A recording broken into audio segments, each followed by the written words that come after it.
Hello friends, स्वागत है आप लोगों का मेरे इस नए वीडियो में। तो आईवीएफ का जो प्रोसेस है उसमें आपका ओवुलेशन इंडक्शन हो गया, ओवम पिकअप हो गया, आपके जो एग हैं उनको फर्टिलाइज करके एम्ब्रियो भी बना दिया गया।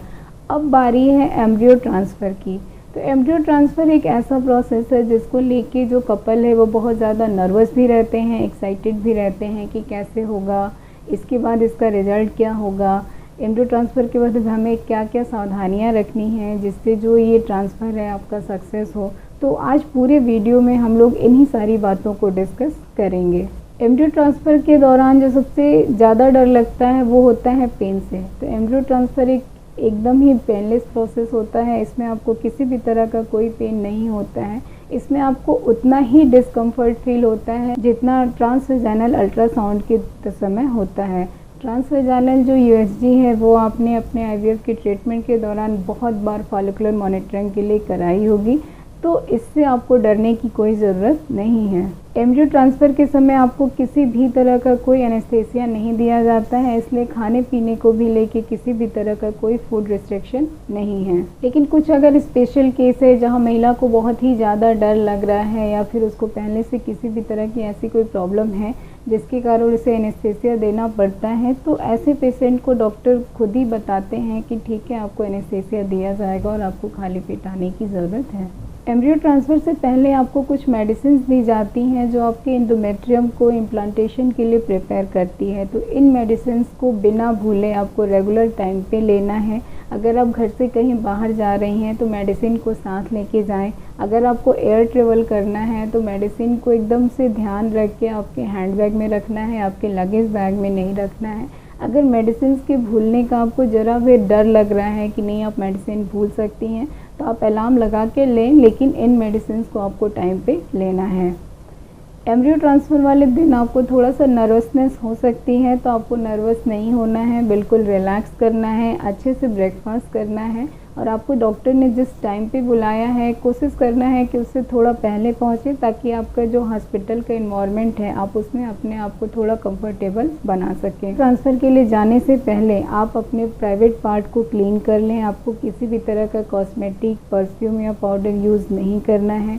आपको लिपस्टिक लगा के नहीं जाना है, किसी भी तरह का मेकअप यूज़ नहीं करना है, क्योंकि ये सारी चीज़ें जो हैं एम्ब्रियो ट्रांसफ़र रूम में अलाउ नहीं की जाती हैं। एम्ब्रियो ट्रांसफ़र करने से पहले आपको यूरिन को रोकने के लिए बोला जाता है। जब आप हॉस्पिटल में ट्रांसफ़र के लिए जाते हैं तो आपको हॉस्पिटल का गाउन दिया जाता है चेंज करने के लिए, साथ साथ एक हेयर कैप दिया जाता है आपके हेयर को कवर करने के लिए। अगर आपने किसी भी तरह का लिपस्टिक या मेकअप यूज़ किया है तो हॉस्पिटल स्टाफ आपको वहाँ पे रिमूव करने के लिए बोल सकते हैं। लैब में आपको एक कंफर्टेबल गायनी पोजीशन दिया जाता है और आपको पूरी तरह से कवर करके रखा जाता है।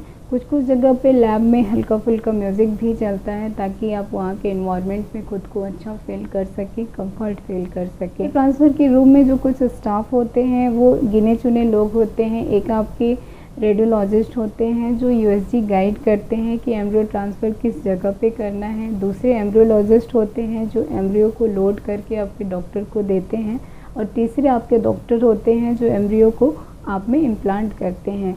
उसके साथ साथ 2-3 सपोर्टिंग स्टाफ होते हैं जो डॉक्टर की हेल्प करने के साथ साथ आपको कंफर्ट फील करने में भी आपकी हेल्प करते हैं। एम्ब्रियो ट्रांसफ़र जो होता है वो यूएसजी गाइडेड होता है। रेडियोलॉजिस्ट ऊपर से देखते हैं कि किस जगह पे एम्ब्रियो को इम्प्लांट करना है और डॉक्टर साथ साथ उसी समय एम्ब्रियो को इम्प्लांट करते हैं। आप चाहे तो एम्ब्रियो ट्रांसफ़र के बाद अपने बचे हुए एम्ब्रियो को फ्रीज करा के रख सकते हैं ताकि फ्यूचर में अगर ज़रूरत पड़े तो आप उसको यूज कर सकें।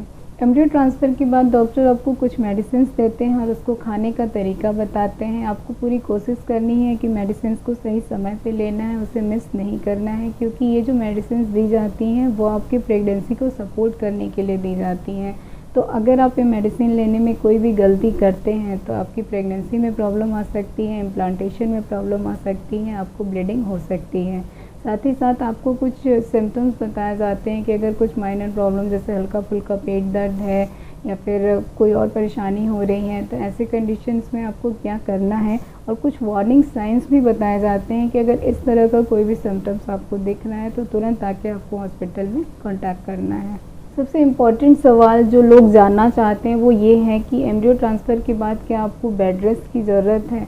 तो एम्ब्रियो ट्रांसफ़र के बाद डॉक्टर आपको सिर्फ 15 से 20 मिनट लेटने के लिए बोलते हैं। इसके बाद आप अपने घर जा सकते हैं, वॉशरूम जा सकते हैं, आप अपना रेगुलर काम भी कर सकते हैं। ऐसा करने से आपका जो एम्ब्रियो है वो बाहर नहीं आएगा।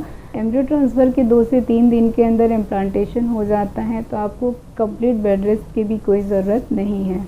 रिसर्च में तो ये भी पता चला है कि अगर आप आईवीएफ के बाद बेड रेस्ट करते हैं तो आईवीएफ का जो सक्सेस रेट है वो बढ़ने की बजाय घट जाता है, क्योंकि अगर आप बेड रेस्ट करते हैं तो जो ब्लड फ्लो है बॉडी में, पूरी बॉडी के साथ साथ आपके यूट्रस में भी काफ़ी कम हो जाता है, जिसके कारण आपका जो चांस है इम्प्लांटेशन का वो कम हो जाता है।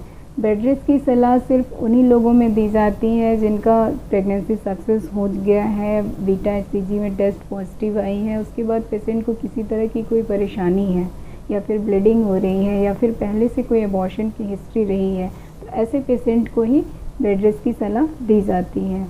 तो एम्ब्रियो ट्रांसफ़र के बाद आप अपने घर का काम कर सकती हैं, वर्किंग है तो अपना जॉब कंटिन्यू कर सकती हैं, लेकिन आपको किसी भी तरह का मेंटल या फिज़िकल एक्सर्शन नहीं लेना है, बहुत ज़्यादा भारी सामान नहीं उठाना है, हैवी एक्सरसाइजेज़ नहीं करना है, बहुत ज़्यादा मेंटली स्ट्रेस नहीं लेना है, सोचना नहीं है। इसके लिए आप अपने आप को किसी न किसी चीज़ में इन्वॉल्व रखिए। वर्किंग है तो आप जॉब में ऐसे भी इन्वॉल्व रहेंगी, लेकिन आप हाउसवाइफ हैं, घर पे रह रही हैं, तो अपनी हॉबीज़ में अपने आप को इन्वॉल्व रखें। आप जितना ज़्यादा खुद को इन्वॉल्व रखेंगे उतना ज़्यादा कम सोचेंगे। एम्ब्रियो ट्रांसफ़र के बाद क्या सावधानियां रखना है इसके बारे में जान लेते हैं। तो एम्ब्रियो ट्रांसफ़र के बाद सबसे पहले आपको इन्फेक्शन से बचना है, तो कोई भी ऐसा पर्सन जो आपके आसपास है उसे कफ या कोल्ड जैसी वायरल इन्फेक्शन है तो उनसे दूरी बना के रखना है। भीड़ वाली जगह पे नहीं जाना है, बाहर का खाना, जंक फूड नहीं खाना है, इससे आपको फूड पॉइजनिंग, इंडाइजेशन जैसी प्रॉब्लम हो सकती है। आपको हेल्दी खाना लेना है, लिक्विड लेना है, ग्रीन वेजिटेबल्स लेना है, प्रोटीन रिच डाइट लेना है, लेकिन कोशिश करना है कि टी और कॉफ़ी को अवॉइड करें, क्योंकि डॉक्टर आपको ऑलरेडी प्रोजेस्टेरॉन का टेबलेट दे रहे हैं। प्रोजेस्टेरॉन से आपके जो इंटेस्टाइन है उसकी मोटिलिटी काफ़ी कम हो जाती है, जिसकी वजह से आपको pain abdomen, indigestion, constipation, acidity, decrease appetite जैसी प्रॉब्लम होती हैं। और अगर आप टी कॉफ़ी ज़्यादा लेंगे तो आपकी ये प्रॉब्लम बढ़ेगी। इसके साथ आपको ये ध्यान रखना है कि एक साथ बहुत ज़्यादा खाना नहीं खाना है, थोड़ा थोड़ा खाना है, पर जल्दी जल्दी खाना है। मीन्स कि स्मॉल डाइट लेना है और फ्रिक्वेंट डाइट लेना है। अगर आपको किसी भी तरह का कोई यूरिन इन्फेक्शन हो रहा है, बार बार यूरिन हो रहा है, कोई जलन हो रही है, तो आपको तुरंत डॉक्टर को जाके दिखाना है और इसका ट्रीटमेंट लेना है, क्योंकि जो यूरिन इन्फेक्शन है वो आपकी प्रेगनेंसी में प्रॉब्लम कर सकता है। बहुत बार लोग ये सवाल करते हैं कि एम्ब्रियो ट्रांसफ़र के बाद किस पोजीशन में सोएं, तो आपको जिस पोजीशन में कंफर्टेबल फील कर रहा है आप उस पोजीशन में सोएं। ऐसा कोई भी पोजीशन नहीं है जो आपके आईवीएफ के सक्सेस रेट को बढ़ा सकता है। एम्ब्रियो ट्रांसफ़र के 2 हफ्ते बाद आपका ब्लड टेस्ट करा के ये चेक किया जाता है कि आपको प्रेगनेंसी हुई है या नहीं हुई है। तो ये पूरा आपका एम्ब्रियो ट्रांसफ़र के बाद जो सावधानियां आप रख सकते हैं उसकी जानकारी है। लास्ट में मैं बस इतना कहना चाहूँगी कि बस आपको स्ट्रेस नहीं लेना है, हैप्पी रहना है, पॉजिटिव रहना है। इसके लिए आप योगा कर सकते हैं, मेडिटेशन कर सकते हैं। उसके साथ साथ आपकी जो हॉबीज़ हैं जैसे म्यूजिक, मूवीज़, रीडिंग, इन सारी चीज़ों में खुद को इन्वॉल्व कर सकते हैं। Best of luck for your future pregnancy. Thank you.